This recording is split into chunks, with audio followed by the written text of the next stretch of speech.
Mudhuri. Nilikuwa nafikiria returning officer ni ule wa kura wa IBC. Sikujua maandamano inakuanga na returning officer. Ikiruhusu hivi tu anaiona ndio hiyo, anaiona ndio hiyo, anaiona ndio hiyo, anaiona ndio hiyo, anaichukua anairudishia polisi. I think returning officer should be a position. Huyo kijana anafaa waende kwa uwanja huko wapambane na Hussein Mboruti. Hussein Mboruti tunajua pia alikuwa hivyo. Lakini maandamano ya visa ndio sijui Liondika Nairo alienda wapi? Oh, ile kijana. Ule Liondika Nairo. Mambo ni tofauti sana bwana. Mimi hata nilikuwa naona watu this time wakienda maandamano tuwaletee miraa. Maandamano yende mpaka asubuhi. Sasa hapo kwa maandamano. Nilikuwa na kitu nataka kuongelelea hata. Nana mnapiga tu story hata mnihusisi. Atupiki bwana, tunasi tunakuongea. Ingekuwa tunapika sasa hivi tungekuwa tumetayariza hapa moto. Wewe tunaongeanga huko umenyamaza tu unaongea mwisho. Haya sasa sema tukusikia. Niko nafanya kitu inaitwa kwa Kisungu digestion. Sasa tai chini ya nini? Digestion. Utapia mlo. Natafakari na tumbo. Oh my god. Sasa hii kitu mniita maandamano. Unajua nimeamua tu nikakaa tu hivi nikafikiria mkiongea tu hapo. Ai. Nikajua maandamano kumbe hata si Kiswahili. Pull up.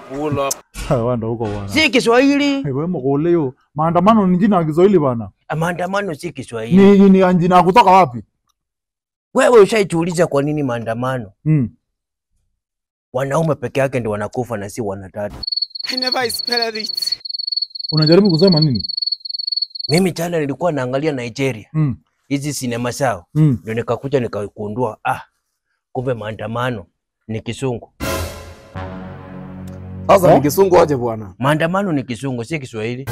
Namna gani tena bwana? Nilisikia tu kwa hiyo movie ya Nigeria, si wanaongea ile Kisungu yao. Akasema maandamano. Ndio wanamata watu huko kwa maandamano. Hiyo ni Kisungu. Maandamano. Nafikiri hiyo yenye unasema digestion. Nafikiri iko ndei mzuri ndugu yangu. Mimi naonelea unaona ukiumbwa. Mungu angekupea akili dhate tu na meno moja. Lakini sasa tena sinza ni Mluya angekula aje? Angeizi kwa unji pekee. Yaani sisi ndio tunakula hii lakini wewe ndio unasema jina maandamano ni maandamano ni Kisungu. Na kama mniamini endeleeni hapo kuongelelea maandamano pale. Naenda kuresearch tena. Anaita philosopher. Ama tuanze kutumia Kenya anatumia. Muulize huyu kijana unajua inaweza kuwa hiyo philosophy yake. Ya kweli. Mimi anakula amekiangalia barara kule nini. Unajua alisemanga. Wewe hii mekiangalia yako unatoanga wapi bwana?